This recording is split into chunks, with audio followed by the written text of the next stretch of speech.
For an ancient agrarian society, survival depended on a single, unforgiving metric: predicting the harvest. Planting too early risked a killing frost, while planting too late meant the crop would die on the vine.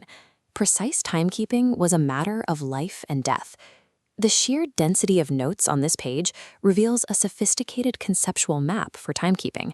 Despite its hand-drawn appearance, every loop serves a mathematical purpose.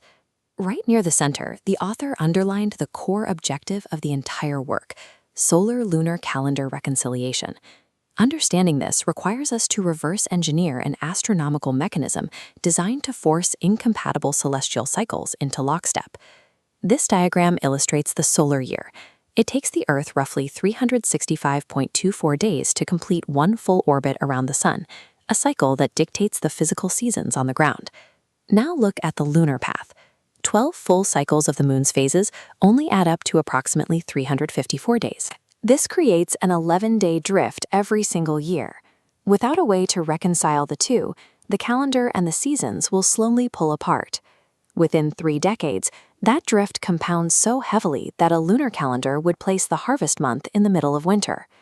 For a society that relies on the harvest, a timekeeping system that cannot predict the seasons is a failed technology.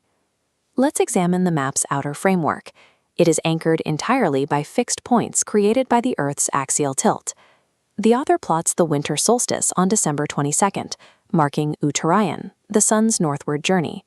Directly across lies the summer solstice on June 22nd, triggering Dakshinayan. Because these solar coordinates are determined by planetary mechanics, they provide the rigid bedrock for the rest of the architecture. The system builds an inescapable cage of solar logic before it ever attempts to track the moon. Inside that solar frame are the interconnected circular paths representing the 12 lunar months, such as Chaitra and Vaishakha. These months follow the visual phases of the moon, which dictated nighttime activity, tidal predictions, and religious observations. In the bottom right margin, the author includes mathematical formulas to anchor these cycles: Vikram Samvat AD year plus 57, and Shaka Samvat AD year minus 78. Vikram and Shaka Samvat represent historical launch codes, the specific mathematical offsets required to synchronize these ancient cycles with our modern timeline. The diagram provides a mathematical translation layer between cyclic lunar time and the linear record of human history. The top right margin reveals the specific gear ratio the author uses to govern the system. Sun crosses to another zodiac sign in 12 rasis, but there are 27 nakshatras.